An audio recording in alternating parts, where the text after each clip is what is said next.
bride of the Nile, she is that beautiful girl who is adorned with the most beautiful and expensive ornaments, and then thrown before the time of the flood until Habi, the god of the Nile, pleases, so that the waters flow in the valley and Egypt is saved from drought.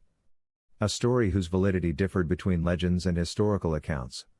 The history of the Pharaohs or the ancient Egyptians is full of many sacred things. They even used to make deities out of their sanctuaries to worship them. Like the sun, for example, which was sanctified by the ancient Egyptians for thousands of years, and who was represented by the god Ra. And like their reverence for many animals that we see in very many inscriptions on the walls of temples and papyri.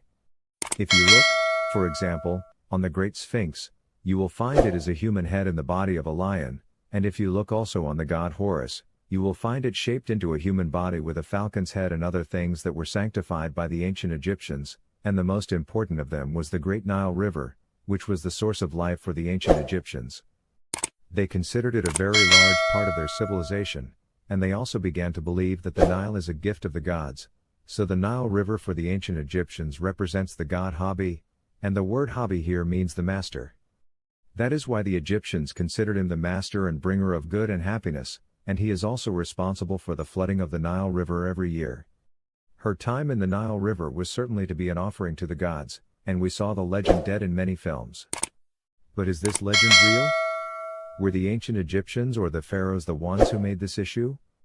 There are people who came after them and decided the same thing. These are the questions that we will answer in our file today. But before we answer it, please subscribe to our channel and activate the bell button so that you will receive a notification of the videos as soon as they are downloaded. From your Cleopatra channel. The legend recounts in detail that the god Hapi, the master of the Nile, is a god of mood swings, so one time the Nile comes with a suitable level of water, and at other times it comes with a flood that floods the lands and houses around it, or sometimes the water dries up completely, affecting agriculture and causing famines. Hence the idea of the bride of the Nile came as an idea to appease the god. He used to gather the most beautiful virgin girls in her time from all over Egypt.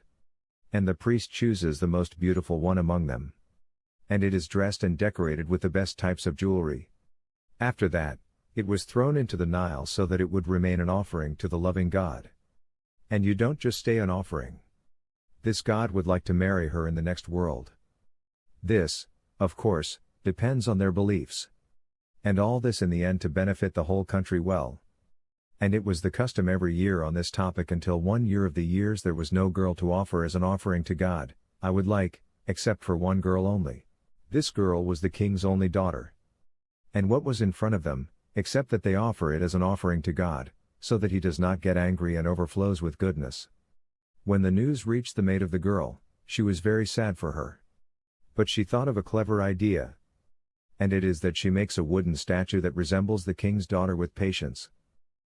The legendary story had those who supported it historically, and those who rejected it altogether, as it was mentioned by the Greek historian Plutarch, who says that Aegyptus, the king of Egypt, wanted to prevent disasters that befell the country, so the priests referred to him by throwing a girl into the Nile, so he did, then he was deeply remorseful and threw himself behind her, and as a result of the importance of this story and the great celebration that was held on the feast of Wafaya el Nil, cinema was attracted to the story, and presented it in the form of fantasy.